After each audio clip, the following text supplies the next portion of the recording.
Lecture de la première lettre de saint Pierre apôtre. Bien-aimés, vous tous, les uns envers les autres, prenez l'humilité comme tenue de service. En effet, Dieu s'oppose aux orgueilleux, aux humbles il accorde sa grâce. Abaissez-vous donc sous la main puissante de Dieu pour qu'il vous élève en temps voulu. Déchargez-vous sur lui de tous vos soucis, puisqu'il prend soin de vous. Soyez sobres, veillez. Votre adversaire, le diable, comme un lion rugissant, rôde, cherchant qui dévorer. Résistez-lui avec la force de la foi, car vous savez que tous vos frères de par le monde sont au but aux mêmes souffrances. Après que vous aurez souffert un peu de temps, le Dieu de toute grâce, lui qui dans le Christ Jésus vous a appelé à sa gloire éternelle, vous rétablira lui-même, vous affermira, vous fortifiera, vous rendra inébranlable.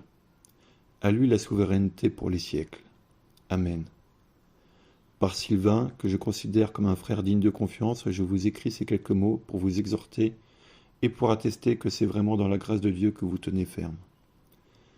La communauté qui est à Babylone, choisie comme vous par Dieu, vous salue, ainsi que Marc, mon fils.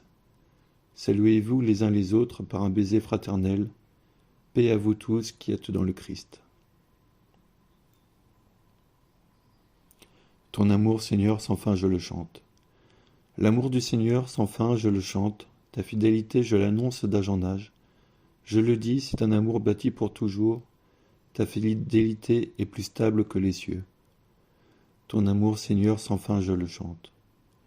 Que les cieux rendent grâce pour ta merveille, Seigneur, et l'assemblée des saints pour ta fidélité. Qui donc là-haut est comparable au Seigneur? Qui d'entre les dieux est semblable au Seigneur? Ton amour, Seigneur, sans fin je le chante. Heureux le peuple qui connaît l'ovation. Seigneur, il marche à la lumière de ta face. Tout le jour, à ton nom, il danse de joie, fier de ton juste pouvoir. Ton amour, Seigneur, sans fin je le chante. Évangile de Jésus-Christ selon saint Marc.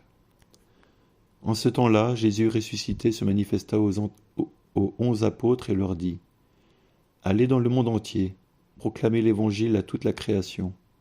Celui qui croira et sera baptisé sera sauvé. Celui qui refusera de croire sera condamné. Voici les signes qui accompagneront ceux qui deviendront croyants. En mon nom, ils expulseront les démons, ils parleront en langue nouvelle, ils prendront des serpents dans leurs mains, et s'ils boivent un poison mortel, il ne leur fera pas de mal. Ils imposeront les mains aux malades, et les malades s'en trouveront bien.